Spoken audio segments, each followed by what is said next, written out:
Hello everyone!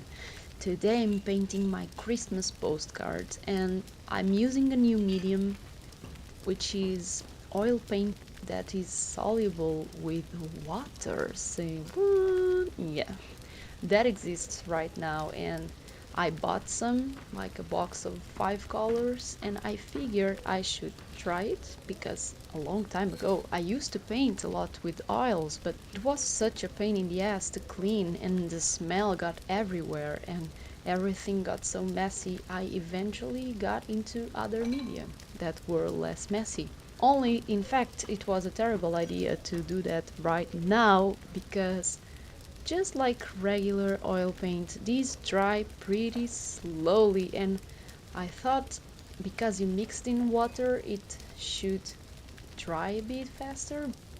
And I really needed the painting to be dry to the touch, so I should just have sticked with my acrylics. Anyway, as usual, I'm going for a more dystopic theme. You know I love robots and I really dislike Santa.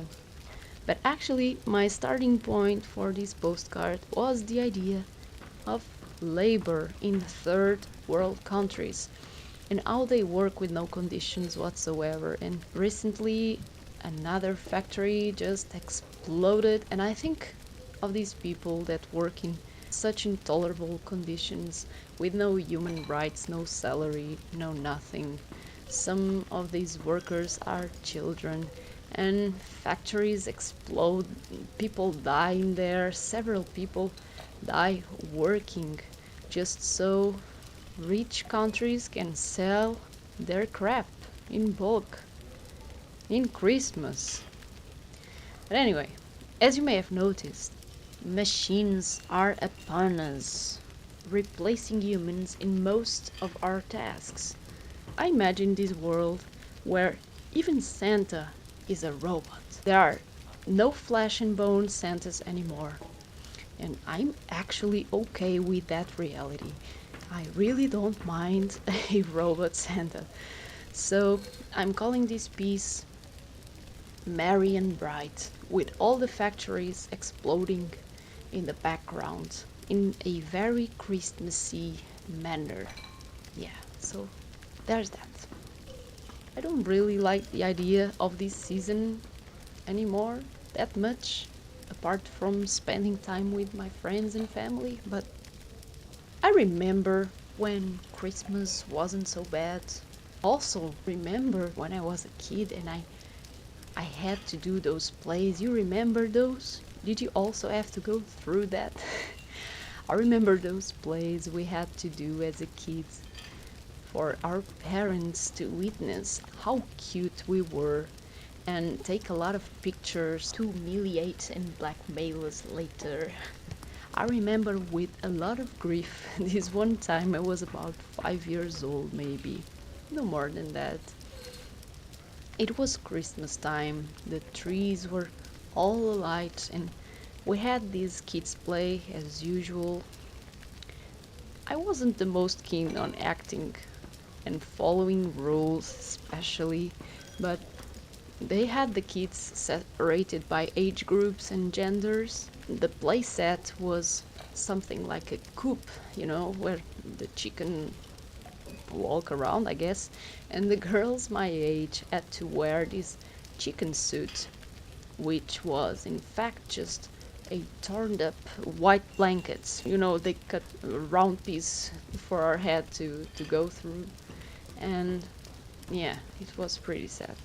And this paper beak that wouldn't stay in place, but I had to put, around my nose. I was never big on gender toys. I played with anything I liked, regardless of the gender, whether it was dolls or cars or video games.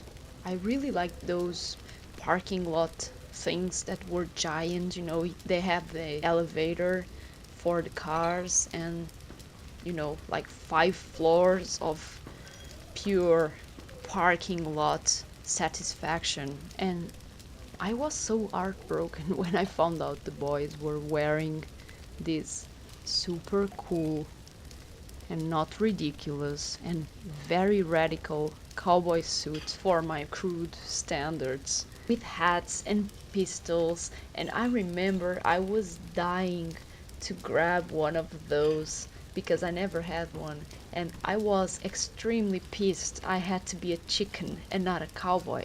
My frustration level was at capacity with this unrighteous situation. I learned that night that being small doesn't really aid your fight for equality. In fact, it won't help because you're just too cute. There are a lot of humiliating pictures from that night, and I was crying and dragging myself in the stage. And even one of the cowboys consoled me in the stage and helped me, this little chicken, cross the stage. It was probably one of my first encounters with a real and fair situation. Well, thanks a lot, school, for all the trauma. Thanks a lot. I guess that's all for this video. Stay cozy, have some rest, eat some snacky snacks, and drink some chalky milk. Have a good time, and I will talk to you soon. Bye!